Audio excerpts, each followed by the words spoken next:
Hi friends, this is Dippy and you are watching MP study point. दोस्तों, जैसा कि हम सब जानते हैं कि नेपाल इन दिनों अपने इंटरनेशनल रिलेशन में काफ़ी सुधार करता जा रहा है। और दोस्तों, इसी कड़ी में आज हम बात करेंगे नेपाल और इजराइल के बारे में।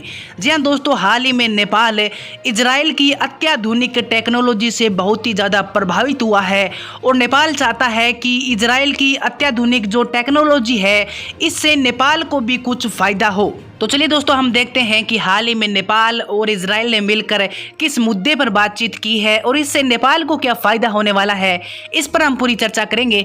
तो आप वीडियो के लास्ट तक बने रहें। साथ ही अगर आप इस चैनल पर नए हैं तो चैनल को सब्सक्राइब करके बेल नोटिफिकेशन ऑन कर लें ताकि इस प्रकार की प्रत्येक अपडेट आप तो पहुँच के सबसे पहले। तो चलिए शुरू करते हैं आज का इंपॉर्टेंट वीडियो। तो दोस्तों, जैसा कि हम सब जानते हैं कि पिछले कुछ सालों से नेपाल लगातार अन्य देशों के साथ अपने जो इंटरनेशनल रिलेशन है उसको मजबूत करने पर जोर दे रहा है। और दोस्तों, नेपाल का इंटरनेशनल रिलेशन मजबूत होगा तो इससे नेपाल को हर फील्ड में बहुत ही ज़्यादा फायदा होने वाला है। क्योंकि दोस्तों, नेपाल का इंटरनेशनल रिलेशन अगर मजबूत होगा तो इससे नेपाल के टूरिज्म को भी बहुत ही ज़्यादा फायदा होने वाला है। क्योंकि इंटरनेशनल रिलेशन मजबूत होने के साथ जो बाहरी देशों के लोग हैं वो नेपाल में टूरिज्म करने के लिए आएंगे और बाहरी देशों के जो टूरिस्ट है वो नेपाल में आना ज़्यादा पसंद करेंगे। क्योंकि दोस्तों, नेपाल के अंदर जो नेचुरल ब्यूटी है वो पूरी दुनिया से शानदार है और इससे बाहरी लोगों का खिंचाव नेपाल की तरफ बढ़ेगा। और दूसरा दोस्तों, अगर हम बात करें तो नेपाल का व्यापारिक रिलेशन भी इंटरनेशनल स्तर पर काफ़ी मजबूत होगा। इससे नेपाल की अर्थव्यवस्था में भी बहुत ही ज़्यादा सुधार हमें देखने को मिलेगा। और दोस्तों, इसी कड़ी में आज हम बात करेंगे नेपाल और इजराइल के रिलेशन के बारे में।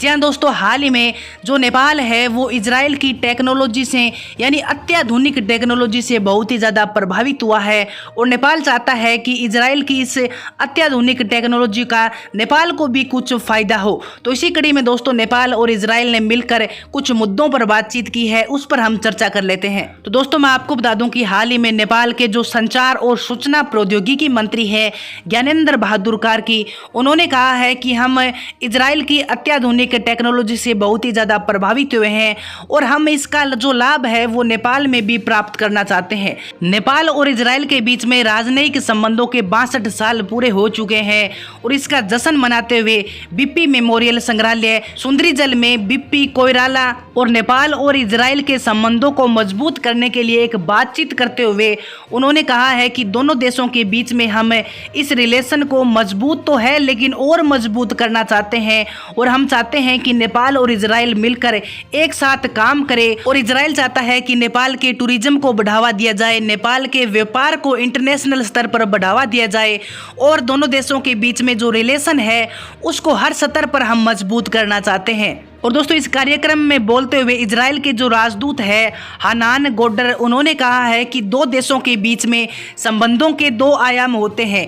एक होता है द्विपक्षीय रिलेशन और एक होता है बहुपक्षीय रिलेशन। और हमें खुशी है कि नेपाल और इजराइल के बीच में जो द्विपक्षीय रिलेशन है, जो द्विपक्षीय मुद्दे हैं वो काफ़ी बेहतरीन है, वो काफ़ी मजबूत हैं। और अब हम नेपाल और इजराइल के बीच में बहुपक्षीय रिलेशन को भी बहुत ही ज़्यादा मजबूत करने पर जोर दे रहे हैं। और दोस्तों, इसी तरह नेपाल के जो पूर्व विदेश मंत्री हैं प्रदीप ग्यावली, उन्होंने कहा है कि नेपाल इजराइल की स्वतंत्रता और संप्रभुता का समर्थन करेगा और नेपाल सकारात्मक रूप से इजराइल के संवेदनशील मामलों पर विचार करेगा और उन चिंताओं के मामले पर आगे सहायक, सकारात्मक और सहयोगी होगा जिससे इजराइल को समर्थन मिलने की काफ़ी उम्मीद है। इसी तरह पूर्व विदेश मंत्री प्रकाश शरण महत ने कहा है कि इजराइल की सुरक्षा, संप्रभुता और अखंडता की बात आने पर नेपाल हमेशा इजराइल के साथ खड़ा रहेगा। इसके अलावा दोस्तों, इजराइल के जो पूर्व राजदूत है डॉक्टर अंजन साक्या, उन्होंने कहा है कि कृषि के क्षेत्र में नेपाल के 7 प्रांतों में 7 उत्कृष्टता केंद्र स्थापित करने के लिए इजराइल के साथ समझौता ज्ञापन पर हस्ताक्षर किए गए हैं। जी हाँ दोस्तों, मैं फिर से आपको बता दूं कि अब इजराइल मिलकर नेपाल के कृषि के क्षेत्र को भी काफ़ी मजबूत करने वाला है। इसके अलावा दोस्तों, उन्होंने कहा है कि हम इजराइल में Israel Nepal chamber of commerce की स्थापना करने में सक्षम रहे हैं और इजराइल की कई कारोबारी हस्तियां चाहती है कि वो नेपाल में निवेश करे और वो नेपाल में निवेश करने के लिए काफ़ी इच्छुक है। वहीं दोस्तों मैं आपको बता दूं कि 1 जून 1960 को दोनों देशों के बीच में राजनयिक संबंध स्थापित किए गए थे। और दोस्तों इजराइल इसका काफ़ी तारीफ करता है और इजराइल ने कहा है कि नेपाल ने जिस प्रकार हमारा योगदान दिया है, नेपाल जिस प्रकार हर मुसीबत में हमारे साथ खड़ा रहा है, हम उस योगदान को कभी भी नहीं भूल सकते। हम इस योगदान को काफ़ी महत्व देते हैं। और दोस्तों इजराइल ने नेपाल के बारे में एक बहुत ही बड़ी बात कही है।